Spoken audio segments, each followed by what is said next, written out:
Could go ahead and get started.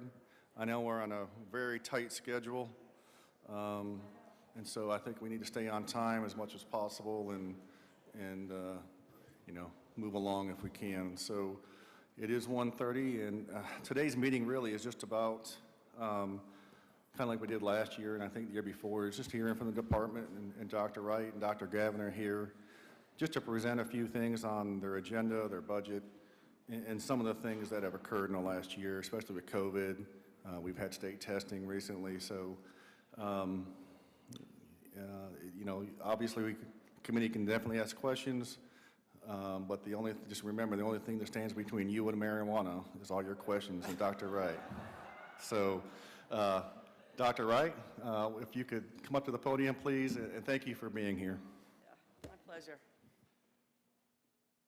All right, very good. Well, welcome to a presentation that you guys have asked for, so we're here to present the information. I want to thank the chairman for sending us the topics in advance. So if there's a topic once we get done that you still have questions about, more than happy to answer those questions. So if you, next slide. So this is our agenda. The contents, as you'll see, we're going to walk through some of these quickly, some of them a little bit more slowly, some of it we'll leave just for your reading pleasure. Next slide. As you know, we start every single presentation with what our vision and mission is as a department, and it obviously is to make sure that we are providing a world-class educational system for our children. I think our results speak highly of the work of our teachers and leaders across our state. Next slide.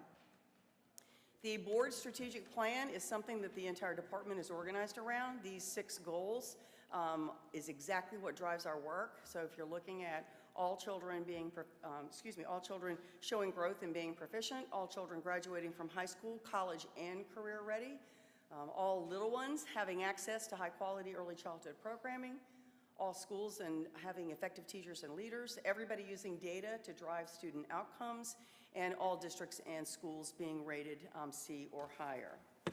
So one of the questions, next slide, one of the questions that you asked about was the COVID-19 response. Next slide.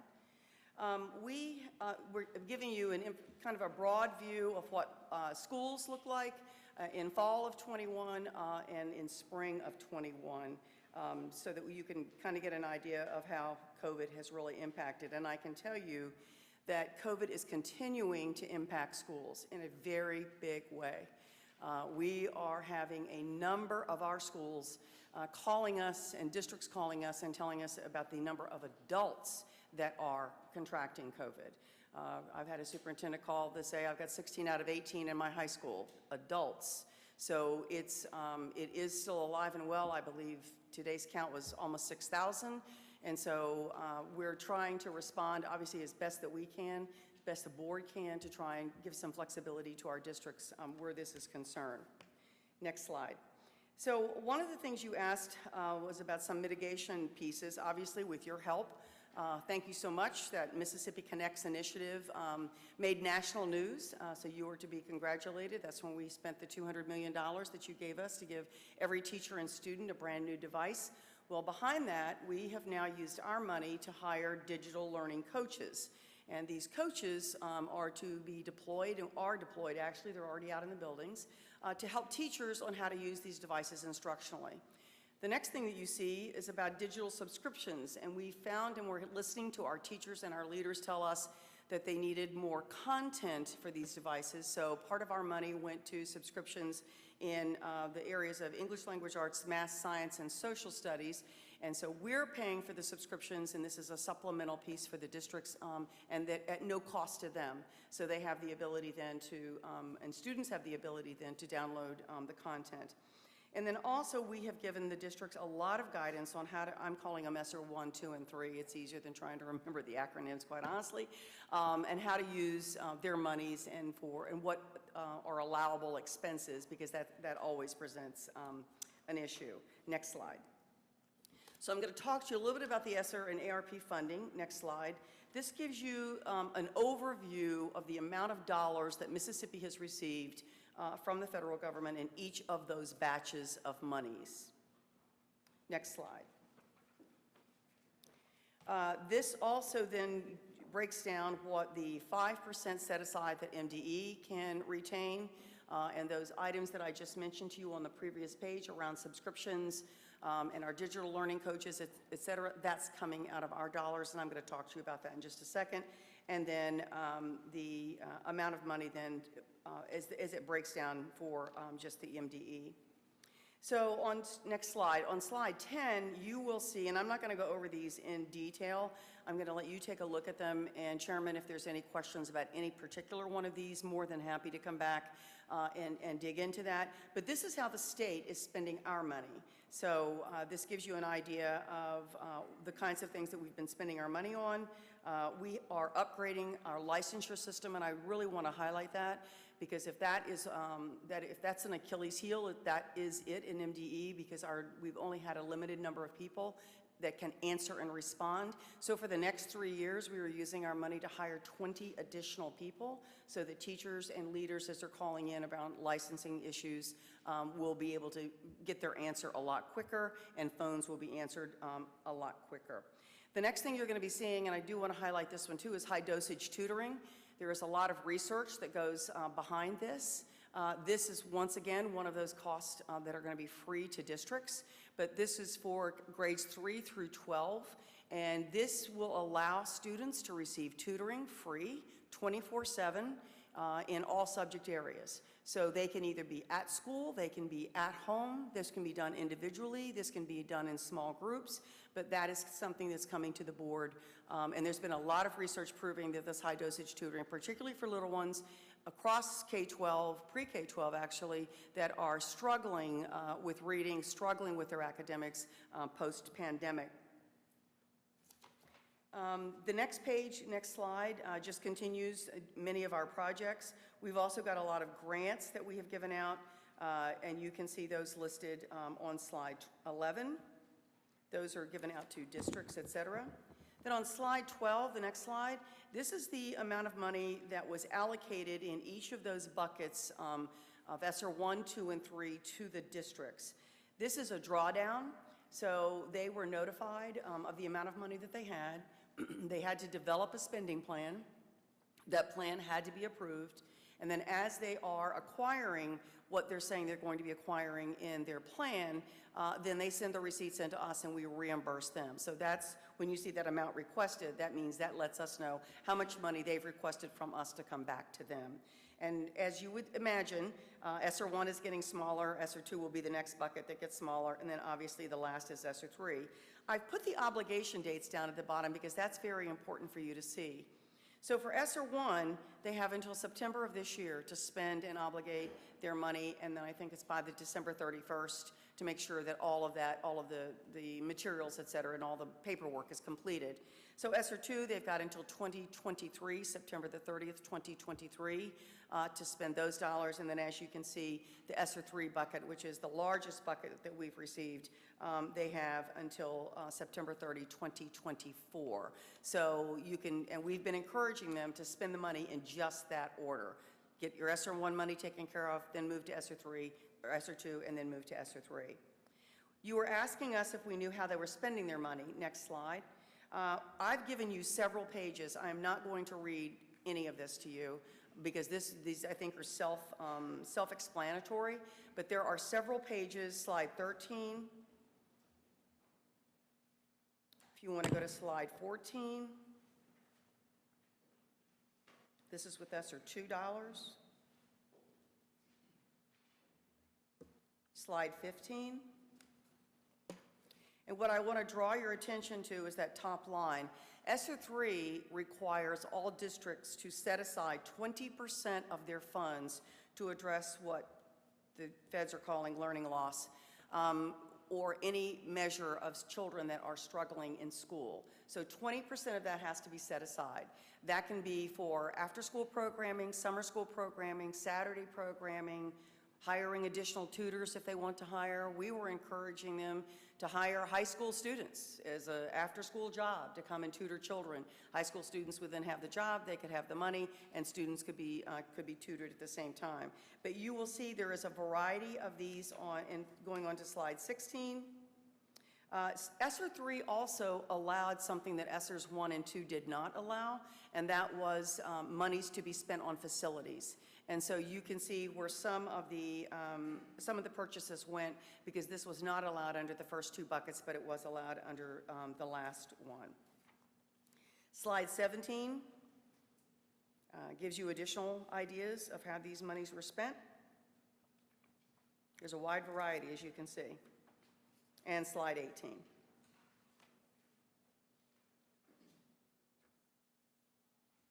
And like I said, Chairman, if anybody has questions on that, happy to respond. Next slide. I want to talk to you a little bit about return on investment, because I think that's a really important piece for us to keep in mind. Next slide. We have provided a tremendous amount of professional development to our teachers and our leaders across the state. When the world shut down in March, we obviously pivoted to virtual PD, but we are back to face-to-face PD, and in a number of ways, we have been trying to provide and meet the needs of our districts. So if they're comfortable with face-to-face, then we're providing face-to-face. If their teachers still want to be online, then they're more than happy to be online. But our PD list is on our website, and it is very extensive. Next slide. I want to highlight this too and really give a pat on the back to our legislature for the money that you've been appropriating, because Mississippi is only one of 6 states in the nation that meets all of the National Institute for Early Education Research quality standards. That's significant, considering that we just started our early learning collaboratives with the passage of the Early Learning Collaborative Act in 2013, and a lot of other states have been at this a lot longer. So hats off to the teachers that are doing such a fine job with our little ones, and also thank you too for the Kellogg Foundation initially for funding our early childhood coaches, and then for our legislature for funding the coaches after the Kellogg Foundation grant ran out. Next slide. This gives you an idea of where our collaboratives are currently located. There's also going to be coming to the board in January, and again, I believe either in February or March, additional collaboratives are going to be awarded, because there's usually a waiting list of those that want collaboratives. So we've sent it out once. We know that we're going to be sending those requests out the second time around. We did not collect data, as you well can imagine, in 20 and again in 21, because that was just something that we felt was a bit much, considering everything that the teachers were going through at the time. Next slide. But the thing that I really want to leave you with around early learning, the early learning collaboratives in general, is about their achievement. These little ones are coming into kindergarten outperforming all other children coming into kindergarten are our collaboratives. So this lets you know what a great job our teachers are doing with these 4-year-olds. Now imagine if we had every 4-year-old in a high-quality early childhood programming where our kindergarten teachers could start. So this gives you an idea, because once again, when we test in our kindergarten readiness assessment, we are still finding out that only 1 out of every 3 students across the state is prepared for kindergarten. But we know our collaboratives, and the more children we can get in those collaboratives, the more advantage our children have, particularly in a state that has as much poverty as we do, that it will advantage a lot of children. On slide 24, this gives you an idea of what our coaches have been doing, and also part of what the money that you have given us also allows us to do is really address any social emotional needs that these children may have.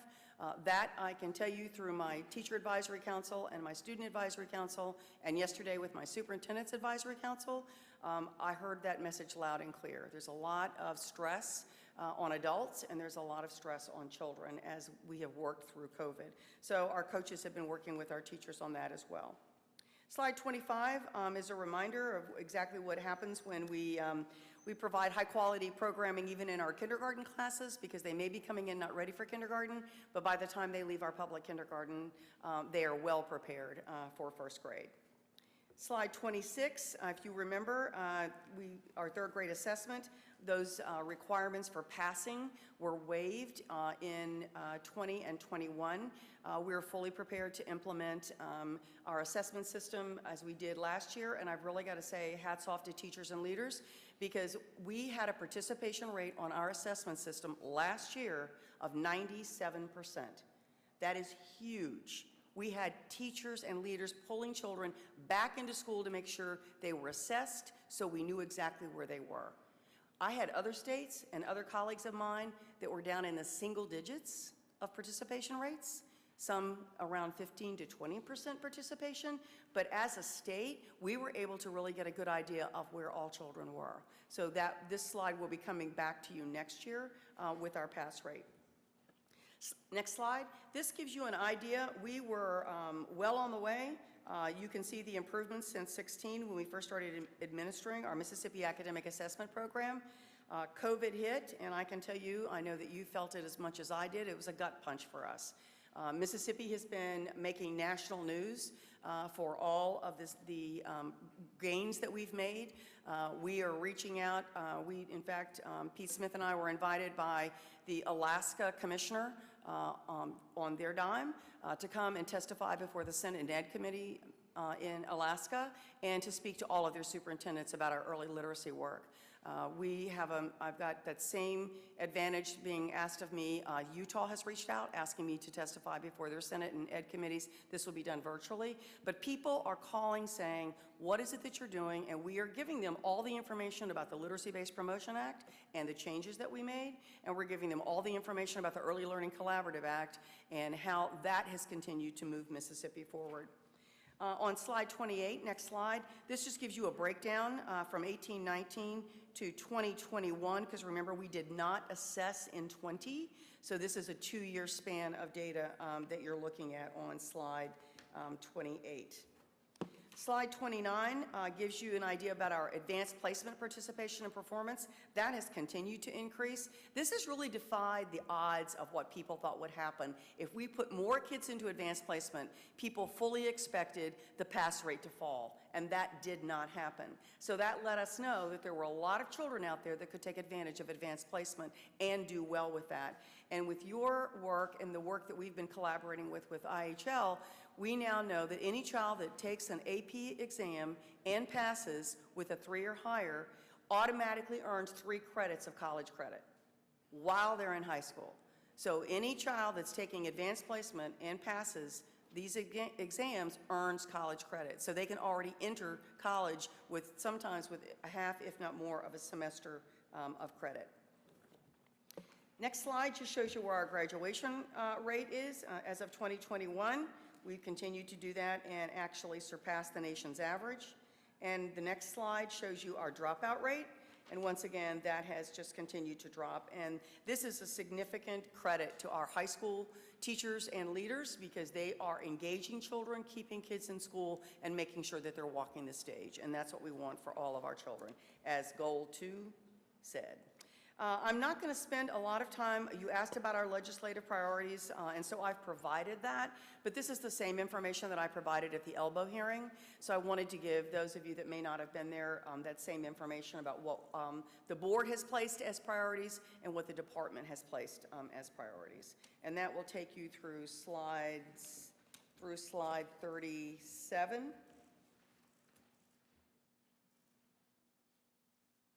And next slide. And then what's behind that is what our budget request was to you or is to you for FY 2023. And then the next slides 40 and 41 are just a breakdown inside the department. The one thing that I do want to draw your attention to on slide 41, if you would please, if you could back that up just one slide. The departments ask, and in fact the department's operations are only 1.27% of the entire budget. And I think that's important to note because a lot of times MDE gets credit for $2.5 billion, and wouldn't that be nice if MDE actually had $2.5 billion, but we don't. That goes out to our districts, but to know that we are keeping our administrative costs very slim. It is a well-oiled piece of machinery. I've got an amazing staff that does amazing work, and all the credit goes to them and to the teachers and leaders across our state who are making our work happen, boots on the ground. So I'll pause there, and if there's any questions, I'll be happy to answer. Thank you, Dr. Wright. Does any member have any questions? Senator Wiggins. Thank you, Dr. Wright. I have 2 questions. Sure. So my first question goes to, of course, the early learning collaboratives, but I wanted to make a point, because you said, wouldn't it be nice if every kid could be there? That would be nice, but I want to make it clear that the success of the program we had is because of high quality. That's correct. And I hear a lot of people talk about, oh, let's have they use the term universal. The problem is that universal in and of itself does not get you the results. Am I right in saying? You are exactly correct. So it is what's happening in the classroom, and that's why we're seeing the results that we're seeing. And you're exactly right. To put a cherry on that top, Sure. That high quality is baked into the law that we passed, which is in part why we're seeing that. That's correct. Okay, thank you. That is correct. And those are the same messages I'm giving, Senator, when I am out speaking around nationally to folks about our two pieces of legislation. That's exactly right. Great. So then my other question, and I'm sure you knew you were going to get a question on this, but Sure. you, and as your presentation has made clear, Mississippi has a ton of success that's happened. That's correct. And I would even say that it gets overshadowed and people don't talk about it. But sometimes we're our own worst enemy, and we shoot ourselves in the foot. And one of those is what the Department of Ed has issued on the social studies curriculum review. Now, I think many people in here are very, very concerned about, one, the fact that there was the MDE, when you issued this notice, that there was no hearing provided for. That led to a lot of misinformation. Well, I'm not even going to say misinformation. That led to a lot of things that people had concerns about. Second, the fact that there's even any interest or any connection to critical race theory in these standards is absolutely crazy, considering everything that goes on, that's going on in the country right now. And let me say about that. I've heard from different ones that, that it may not be exactly what we're hearing, or there's a different story. The bottom line is this. For me is one, the fact that there should not be any critical race theory. Number two is just the fact that MDE, it almost seems tone deaf with what is going on with MDE when you release that. With everything that's going on from Virginia to all the other states and the battle that we've had. So what do you say that can assure our parents and teachers and students that that's not going on? And let me add, and I'll finish with this. The social studies curriculum, by the way, I think, from what I've been told, needs to improve in this state. And social studies is an important part of this learning that our children need. And I've even personally, for the last 2 years, including this year, filed a bill on government being taught in schools, because honestly, people don't understand, from what I've been able to tell, is how the legislative, executive, and judicial branches interwork. And I think we've lost a lot of that. So I think the curriculum certainly needs to be updated. So my question is, can you answer our concerns? The ones about what can you assure the parents and the teachers and students that that's not being done, and what happened on this situation? Well, I can tell you that what was in what went out for APA had nothing to do with critical race theory. Now, how it got turned into critical race theory, I can't even begin to answer that question, because I've reviewed the edits. They're on our website. They're minor. There was an insertion of the Vietnam War in U.S. history. I've gone through exactly what the standards have said and what they have proposed. The request for the edits came from teachers, so let me start there.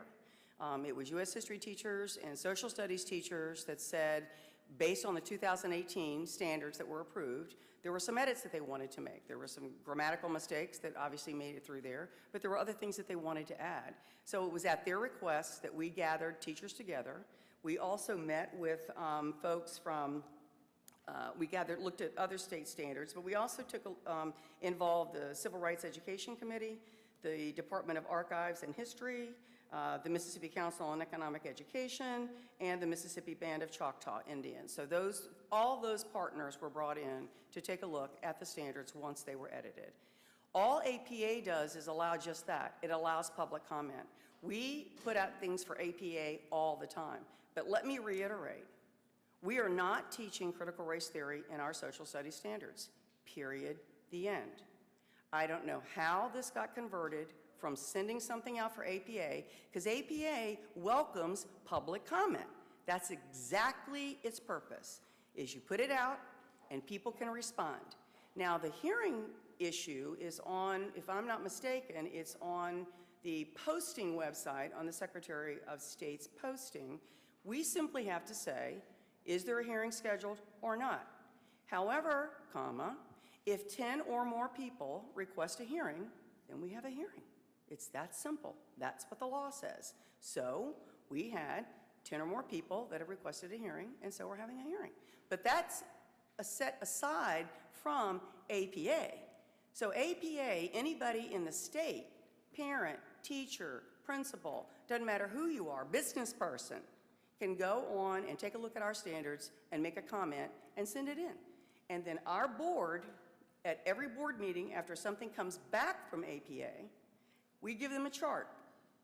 And the chart looks, it's on a page that looks like this. And down one column, it says, here's the comment. And the second column says, here's MDE's response.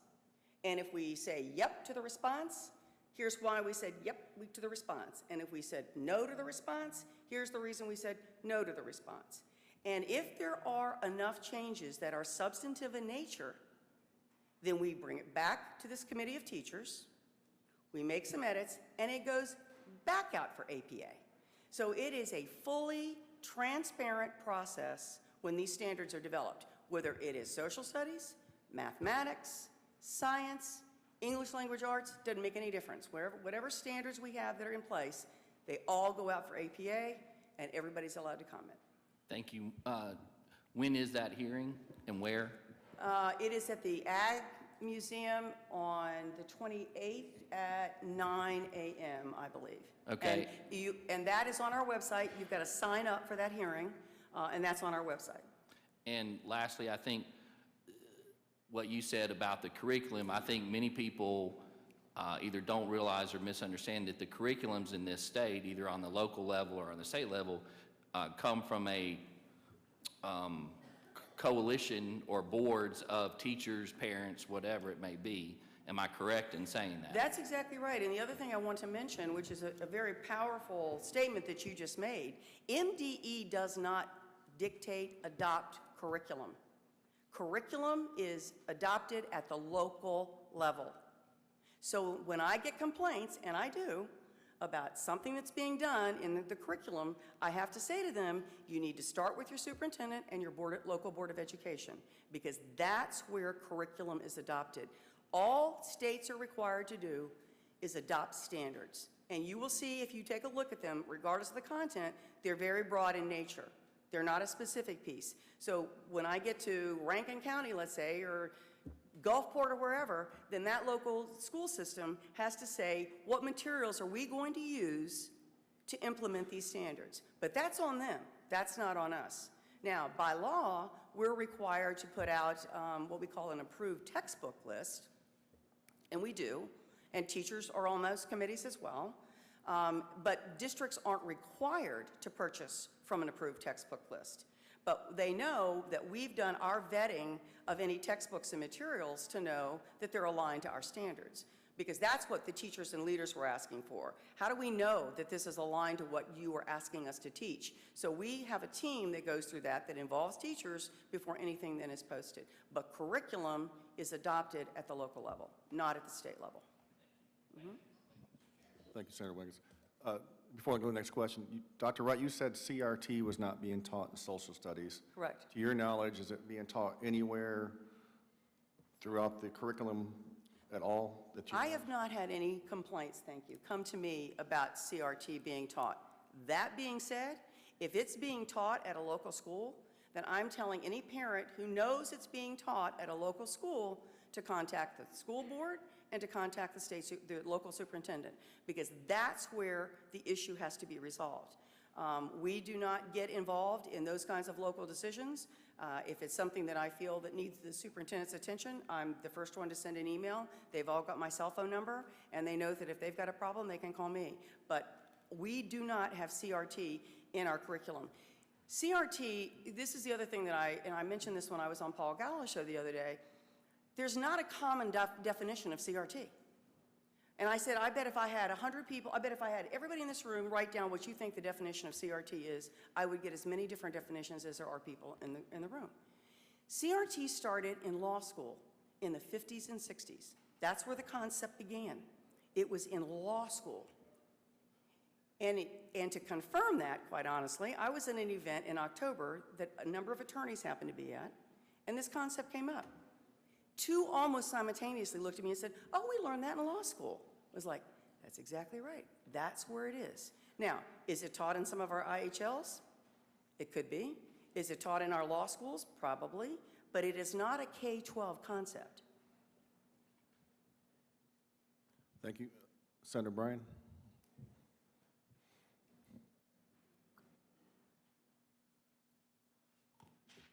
Does this microphone have any time left, or has it all been worn out? I did.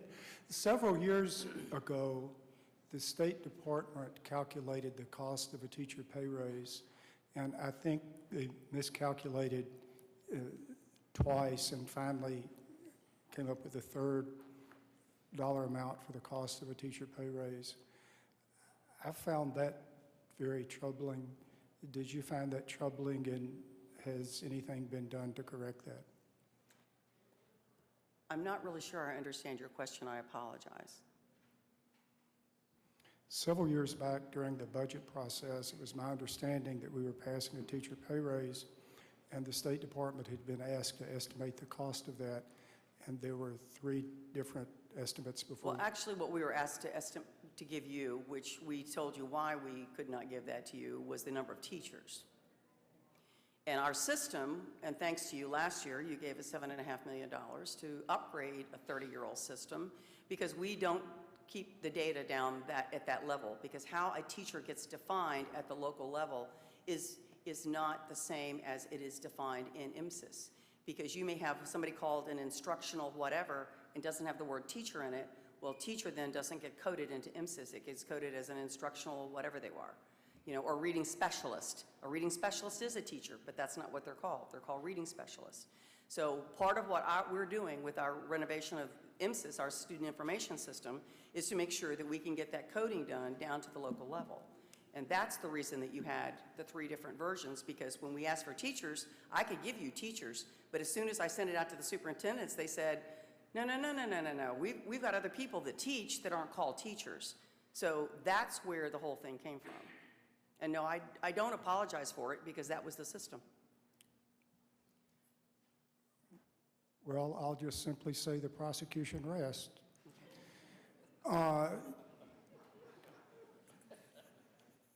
In the early part of 1920, when the pandemic was first started. Did you say 1920? I probably did. Okay. Because I'm old and senile. And Well, that was before my time, Senator, too. Well, so. it sure seems like it was 1920. Maybe it was 2020, when the pandemic first started. Correct. The school districts really didn't know what to do, and there were several school districts back home that were following the recommendation of the state health officer. I would just say, trying to take this particular situation out of the picture, if 25 years from now there's some sort of health crisis, if my recommendation to the schools would be do what the state health officer says. But there was much controversy about that, and the superintendents I talked to back home were getting a lot of criticism for what they were doing, and they felt like they had no backup from either the State Board of Education or the State Department of Education. In other words, the board or nobody would simply say, well, we think it's a good idea to do what the state health officer says. I'm going to take issue with that, because Okay. we definitely said to follow the guidelines of the Department of Health and CDC. When this thing hit, that was all we had to go on. I am not a medical doctor, and I would not even attempt to play one on TV. So when the Department of Health came in and said to me, this is what we need to be doing, and CDC said this is what we need to be doing, that's exactly what we told the districts to do. We held webinars with the superintendents. Dr. Dobbs and Dr. Byers held webinars with the superintendents. Dr. Dobbs was even holding a weekly seminar, I believe, with MSBA toward the tail end. So we went based on the information, but we did tell people to follow the guidance from the health department and CDC. The superintendents I talked to back home felt like there was no consistent statement from a statewide level supporting what they were doing. If they were misled, perhaps they were inaccurate, but they were all telling me that. Thank you. Thank you, Senator. Senator Jordan?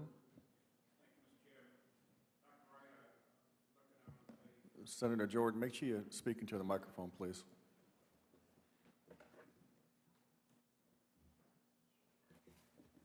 Thank you, Mr. Chairman. Dr. Wright, I was looking on page 16 there, and I noticed that Mississippi declining drop rate. Do we still have attendant council? This is a positive thing, and what do you contribute that to? Did you say 16? Yes. No, what slide, though? Yeah, this is, Oh, you're talking about the graduation and dropout rate. yeah, Okay. which is so important. Okay, so I've got that's, if you want the slide up, it's slide 30 and 31. Okay. Okay, go ahead. And I wanted to know what contribute to this lack of dropouts. You know, we've been complaining over the years about dropouts, but I noticed that from the last 8 years, from 2014 to 2021, then it has decreased tremendously. What do you accredit that to? Well, I really give a lot of credit to the schools because I think the school, I do. I think that they're initiating a lot of programs. We have advanced AP, IB, dual credit tremendously across the state to give more opportunities. Our CTE programs and our career academies are expanding. There's a lot of opportunity for children in school. And so I think our school attendance officers, I think, have been trying to keep better track of who's not there. And I think that the schools really deserve all the credit. They're the ones that are really keeping the children engaged and getting them involved in programming that meets their needs. That we've got counselors that are working with students to try to keep them, particularly those children that are struggling the most. So I've really got to give credit to the schools. They have worked very hard to make sure, because these are four-year, the graduation, if you want to go back to the graduation rate, these are kids that we have to track and use the federal definition.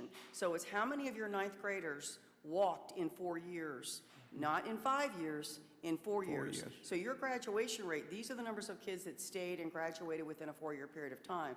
But dropout, I really have to credit the schools for that because I think they've kept kids very much engaged in the learning and it's important to them.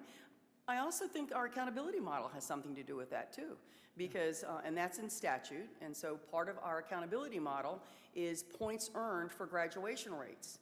And graduation rates are 4-year rates, not 5-year rates. So they're paying more attention, I think, to see, making sure that kids are staying in school for those 4 years because they also know that that's going to show up on their accountability model.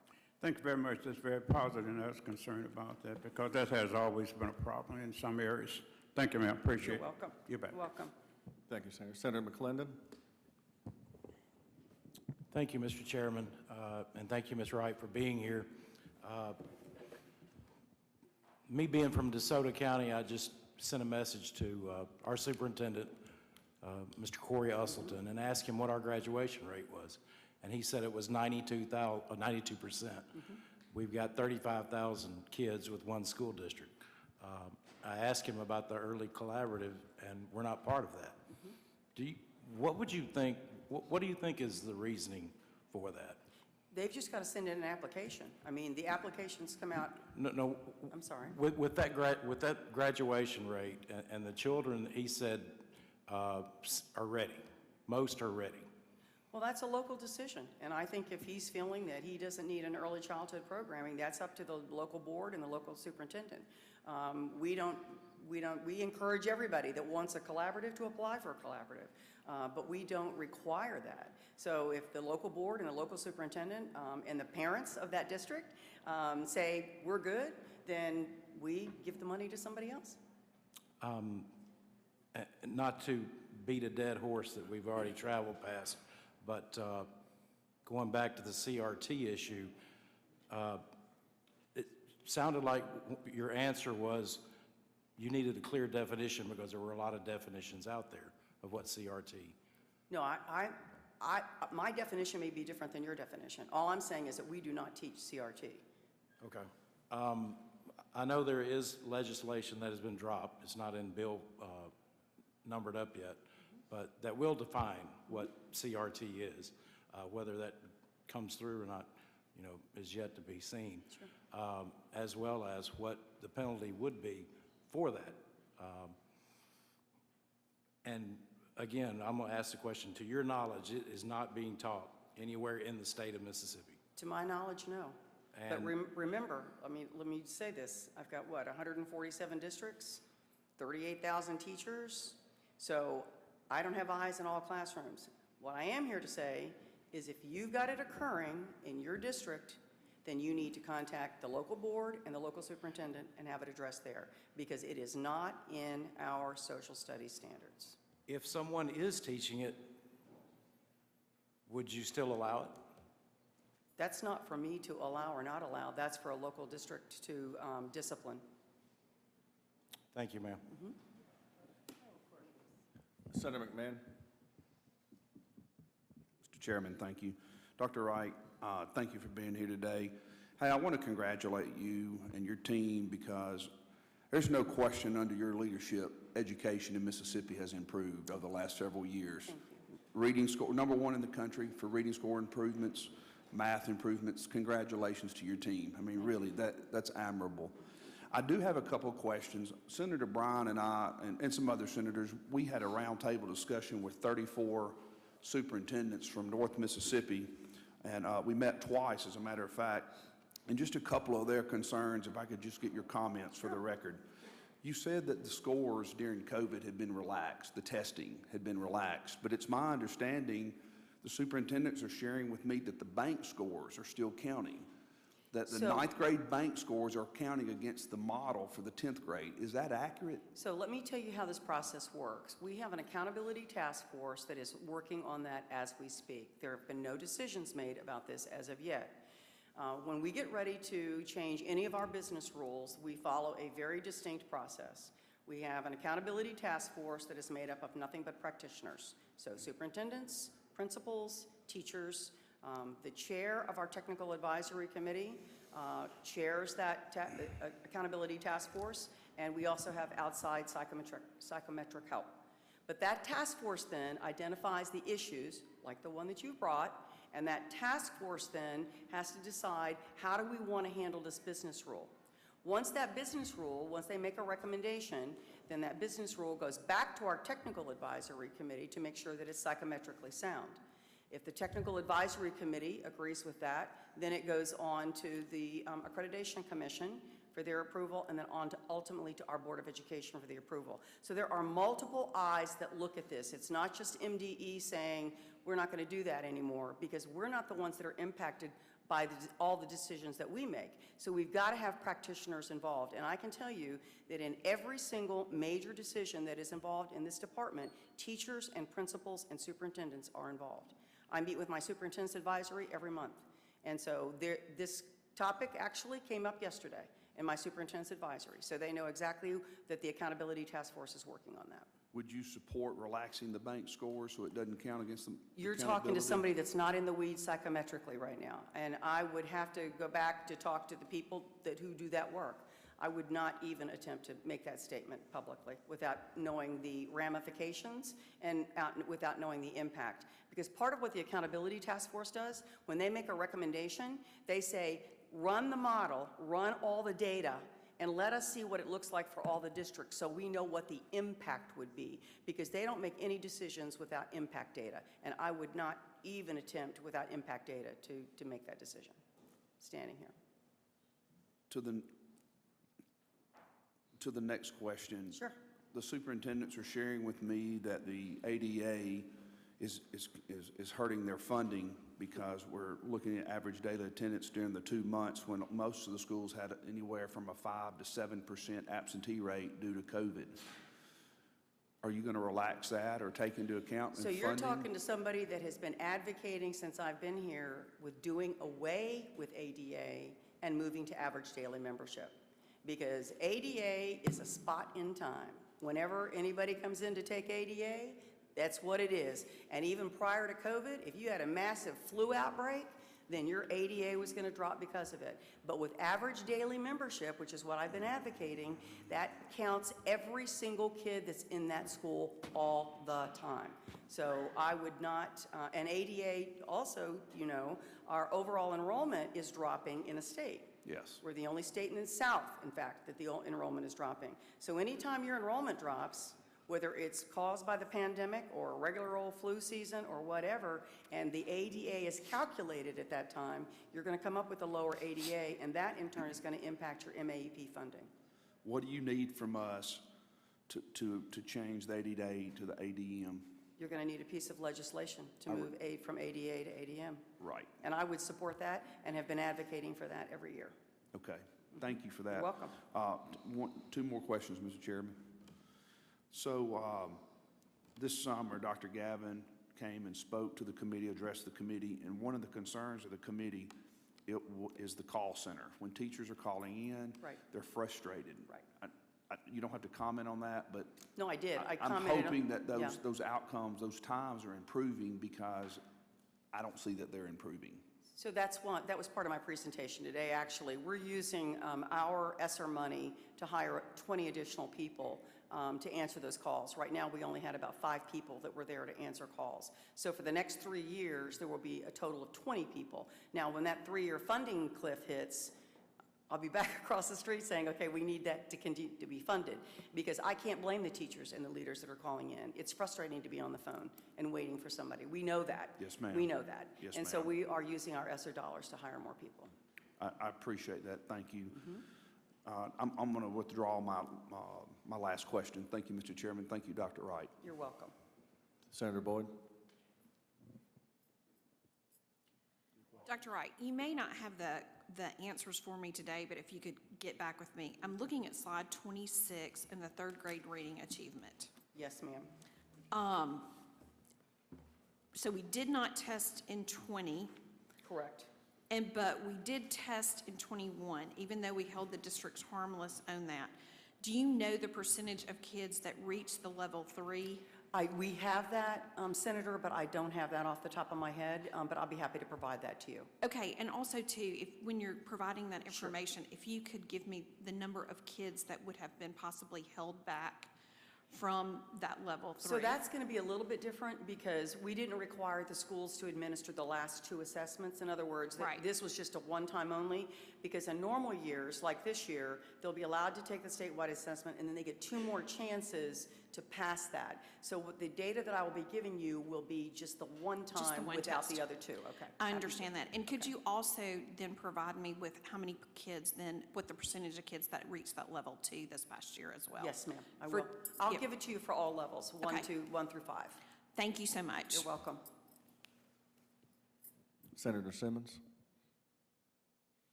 Thank you, Mr. Chairman. Thank you, Dr. Wright. I'm on page 8, section Page. 15. Page 8, did you say? I'm sorry? Yeah, page 8, section 15. I see some of those funds are being used for mental health and social emotional learning. And my question to you is, what types of services do MDE provide to address mental health? I'm not sure where you are. I'm on page 8. Well, your pages are different than this. Look at the slide number at the top. That will Okay, help me. slide 15. Slide 15, Yes, thank ma'am. you.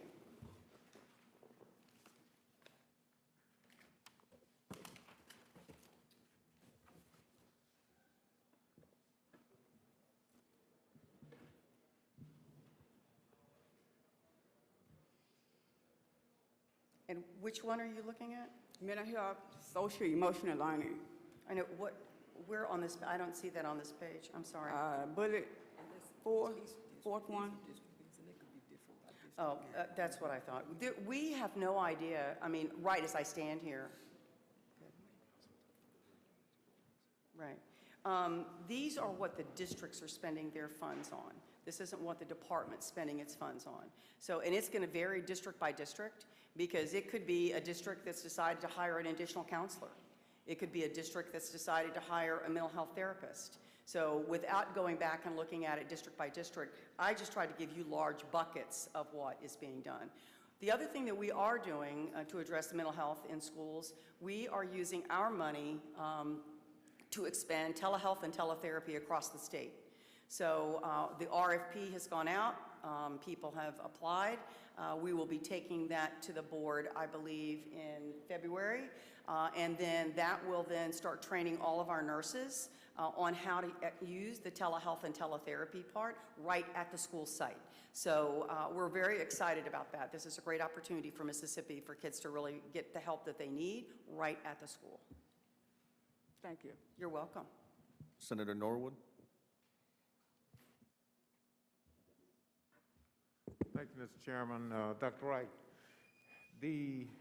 with the pandemic and all of retirement and all of that, do you have any projections in terms of what the future look like in terms of the number of, what there will be major teacher shortages? Some reports are projecting there will be major teacher shortages coming up.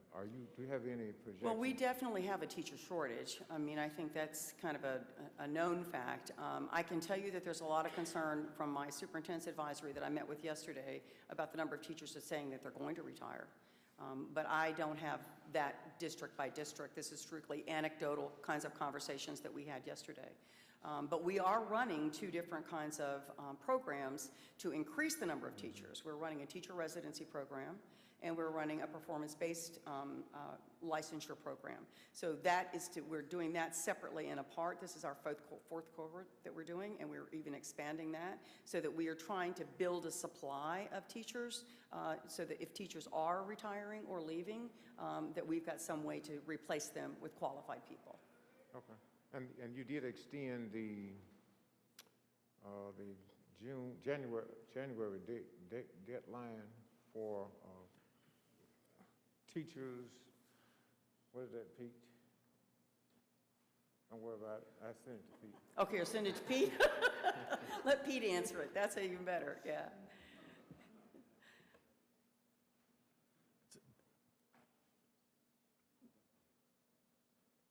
I think he's going to work with Pete on that. Okay. Any further questions? Thank you, Senator Norwood. All right.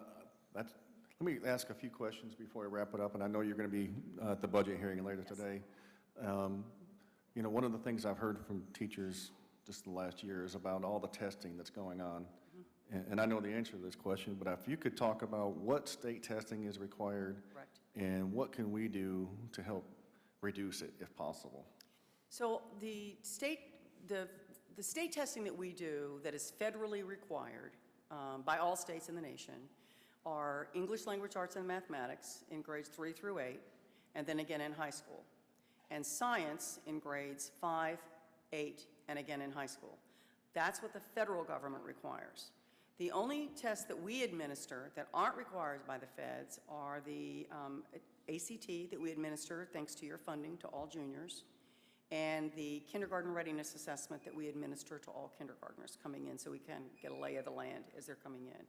But that's the only thing that U.S. history is not required by the feds. It's required in our own state statute. So the only assessment, and I think this was before I was here, but I think that there was an attempt to eliminate U.S. history as a statewide test, and there was a lot of pushback across the state and in the community about eliminating U.S. history as an exam. I think U.S. history came before the board a few years ago, Yeah. and that we still have it. So, Yes. so really, the U.S. history test, the third grade reading gate test, and then Well, the third grade reading test is a part of our statewide assessment, so it's not an additional assessment. Right. The federal government requires us to test third graders. So all we those- just incorporated, we've used that test as our third grade assessment. Okay. And looking at the test scores, obviously, they went down, and you talked about that. And I think we're all concerned about getting that back up. We're worried about the children that, you know, seem like we have a year of loss and so forth. What are we doing in the department and in the districts to help recover from that? And do you anticipate us scoring higher and moving higher again in the future? Well, that's certainly our hope. I think the teachers have been working as hard as they possibly can. I'm hearing a lot about teacher fatigue, and rightfully so after the past 2 years that we've had. But we've given the districts guidance on interventions for students, both behavioral and academic. We've encouraged them to use their monies, that 20% set aside for after-school programming, summer school programming, and that's one of the reasons that we've used our money for high-dosage tutoring. Children are going to need individual help as well as classroom help. And so we've been trying to, in our guidance documents that we're giving the districts, encourage them to look in that direction, because I think, and we're trying to make sure that they're using scientifically based interventions that have shown through research that they do make a difference in student achievement. And so that's the list that you will see that's not only into the districts but on our website as well. Well, thank you, Dr. Wright. I appreciate you being here. Thank you for the weathering questions that you've answered from our committee members. It's definitely useful for all of us, and I thank you. And I think Senator Hill, you can keep it short, if you don't mind, so we can move on. I don't want to interrupt Senator Bryan's time. That's what they pay us the big bucks here, stay as long as we need to. I have a question, Dr. Wright. You talked about that you did not promote curriculum or materials on the level at MDE. You had something on your website, learningforjustice.org, as a resource for parents and students. Are you familiar with that? If you say it's there, I'll say that you're saying what's true. I have not seen it. And you also have socio-emotional learning standards and That's correct. all the parameters that go along with that on your website, correct? That's correct, because that was a House bill that was passed in 2019, and those standards followed the directions on that House bill. So yes, we are implementing the state statute.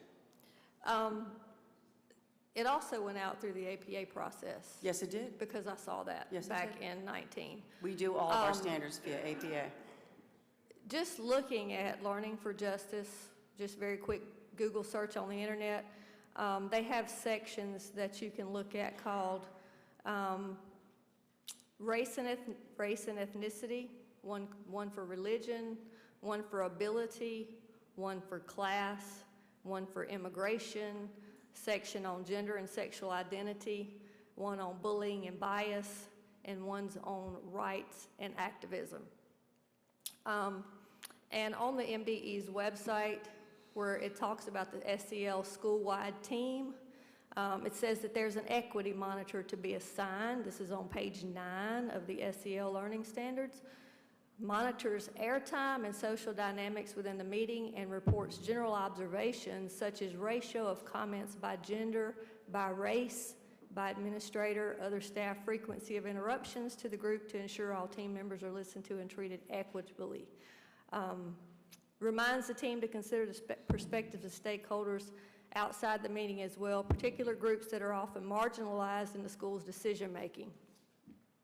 Now, we do have a lot of definitions for CRT. They can be in your face or they can be subtle.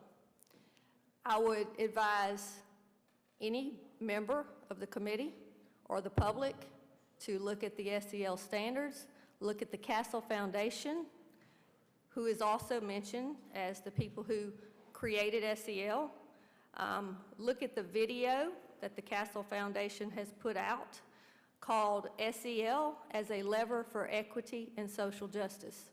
I think where we are, we need to concentrate on reading, writing, arithmetic, and a graduating high school student to be able to write a legible paragraph with correct punctuation. I feel like some of the things that have been said today are misleading. SEL is all over. They're training teachers. Friday, there was a training in Gulfport on implicit bias. Implicit bias is a clear component of CRT. Look at all the teacher trainings across the state. And basically, social justice and equity is where all of it is focused. I hate to interrupt. Is there a question for Dr. Wright? The question is, why all that focus?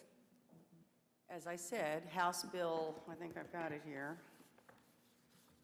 House Bill 1283 was passed in the 2019 session, and that required us to establish pilots for mental health and stress. It requires us to train teachers across the state. So when we get a bill that has MDE shall, that's exactly what we've been doing. So that's House Bill, what did I just say, 1283? That's what we've been implementing. So, Question. A lot of parents are telling me that their students are still not being taught cursive writing. They're supposed to master it by 5th grade. I believe that bill also said shall. that's up to a local district to implement that. MDE does not implement that at the local level. So if you've got a local district that's not implementing cursive writing, then you need to reach out to the local board and the local superintendent. Senator Hill, was that it? I hate to cut you off. Thank you. I don't know what she said. We have a motion for rise and report.